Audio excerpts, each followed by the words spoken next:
नमस्कार दोस्तों, आप सभी का स्वागत है आपके अपने YouTube चैनल विभा शहरावत पर। दोस्तों, क्रम सिद्धांत को देख भावुक हुई माता पार्वती। आइए सुनते हैं ये कथा। एक बार पार्वती माता भगवान शिव शंकर के साथ पद यात्रा पर विश्व भ्रमण के लिए निकली। विश्व में अनेकों स्थान घूमने के बाद पार्वती माता थक गई और भगवान शिव से थोड़ी देर विश्राम करने को कहा। भगवान शिव ने विश्राम करने के लिए हामी भरी और दोनों एक पीपल के पेड़ के नीचे बैठ गए। थोड़ी देर बाद भगवान शिव अपनी करवट बदलकर लेट गए, लेकिन पार्वती माता की निगाहें उन चींटियों की कतार पर टिकी थी जो एक स्थान से दूसरे स्थान पर जा रही थीं, और चींटियों के बीच रास्ते में पड़ा था एक रेंगने वाला कीड़ा जिसे चींटियां निरंतर काट रही थी। कीड़ा अपनी रक्षा करने में असमर्थ था क्योंकि चींटियां अनेक थी। कीड़ा अत्यधिक पीड़ा में था, वह अपनी रक्षा करने के लिए छटपटा रहा था।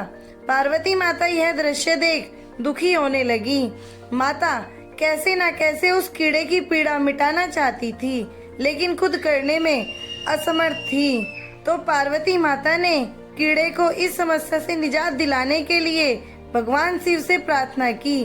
भगवान शिव ने जब खड़े होकर उस कीड़े को देखा तो उन्होंने पार्वती माता को समझाया कि इस पर अपना ध्यान मत दो, यह किसी पीड़ा में नहीं अपितु अपने कर्मों का फल भोग रहा है। लेकिन पार्वती माता अपने कोमल हृदय से इस कठोर और पीड़ादायक दृश्य को देखकर काफी दुखी थी। उन्होंने भगवान शिव से उस कीड़े की पीड़ा मिटाने के लिए लगातार प्रार्थना की, लेकिन भगवान शिव भी उन्हें यही समझाते रहे कि इस पर ध्यान केंद्रित तो मत करो, यह अवश्य ही अपने कर्मों का फल भोग रहा है। भगवान शिव ने इस समस्या से छुटकारा पाने के लिए माता पार्वती को वहां से कहीं दूसरे स्थान पर चलने को कहा ताकि उनका ध्यान वहां से हट सके। लेकिन माता पार्वती ने भी अपनी हट जिद कर रखी थी। वह बोली, जब तक इसकी पीड़ा नहीं मिटेगी मैं यहाँ से नहीं जाऊंगी।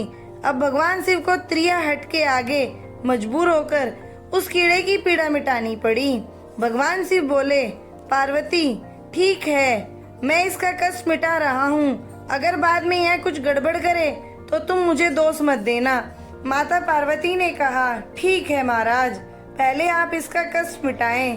फिर भगवान शिव ने अपनी शक्तियों से उस कीड़े को राजा, चींटियों को उसकी प्रजा और उनके लिए एक बहुत ही सुंदर नगरी बना दी, जिसमें राजा का आलीशान महल था। अब यहाँ से उस राजा की वास्तविकता शुरू होती है, जिस कारण से उसे एक कीड़े के रूप में पीड़ा मिल रही थी। अब जब सब कुछ बनकर तैयार हो गया था, तो भगवान शिव ने राजा, जो पहले कीड़ा था, से कहा, भाई अब तू अपना राजपाट संभाल, हम चलते हैं। लेकिन राजा अपने व्यवहार से बड़ा ही घमंडी और एक चरित्रहीन व्यक्ति निकला। उसने माता पार्वती की सुंदरता पर मोहित होकर उनका हाथ पकड़ लिया और भगवान शिव का यह कहकर अपमान किया कि तू एक योगी वन भटकने वाला एक साधारण सा ब्राह्मण, भला तेरे साथ यह सुंदरी कैसे रह सकती है? इसकी जगह तो मेरे महल में है, जिसे मैं अपनी रानी बनाऊंगा। इतनी सुंदर स्त्री एक राजा की रानी ही बन सकती है, ना कि एक साधारण से योगी की, जिसे ना अपने आज का पता है ना कल का। अब मेरी बात सुन और यहाँ से चुपचाप चला जा, यह तो मेरी रानी बनेगी। भगवान शिव ने राजा को बहुत समझाने की कोशिश की और बोले, यह मेरी पत्नी है, तू अपना राजपाट संभाल, तुझे हजारों रूपमती मिल जाएंगी। भगवान शिव ने उसे खूब समझाने की कोशिश की, लेकिन राजा अपनी जिद पर अड़िग रहा। तो भगवान शिव ने कहा, ठीक है राजा, तुम इसे अपनी रानी बना लो, मैं चलता हूँ। यह बात सुनते ही माता पार्वती भगवान शिव के चरणों में गिर गई और बोली, स्वामी आप मुझे इस दुविधा में छोड़कर कैसे जा सकते हैं? भगवान शिव बोले, पार्वती मैंने तुम्हें पहले ही कहा था कि मैं इसका कष्ट मिटा दूंगा, लेकिन बाद में अगर यह कुछ गड़बड़ करता है तो तुम मुझे दोष मत देना। माता पार्वती, हे नाथ मुझे क्षमा करें, जो मैं कर्म सिद्धांत को नहीं पहचान सकी। अब मैं समझ गई, यह घमंडी और चरित्रहीन मानव अपने पिछले जन्म के कर्मों का फल भोग रहा था। इस क्रूर मानव ने अवश्य ही अपने जीवन में अनंत पाप किए होंगे, जिसका दंड इसे इस कीड़े के रूप में भुगतना पड़ रहा है। भगवान शिव प्रसन्न हुए कि चाहे पार्वती ने जिद करके ही इसका कष्ट मिटाना चाहा, परंतु अब वह कर्म सिद्धांत को समझ चुकी थी।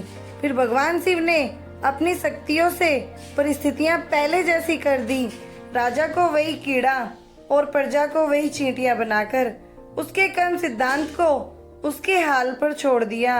अब माता पार्वती भी राजी राजी भगवान शिव के साथ अपना भ्रमण पुनः प्रारंभ करने के लिए चल पड़ी। भगवान शिव और माता पार्वती की यह कहानी आपको कैसी लगी, कृपया कमेंट के माध्यम से जरूर बताएं दोस्तों। धन्यवाद दोस्तों।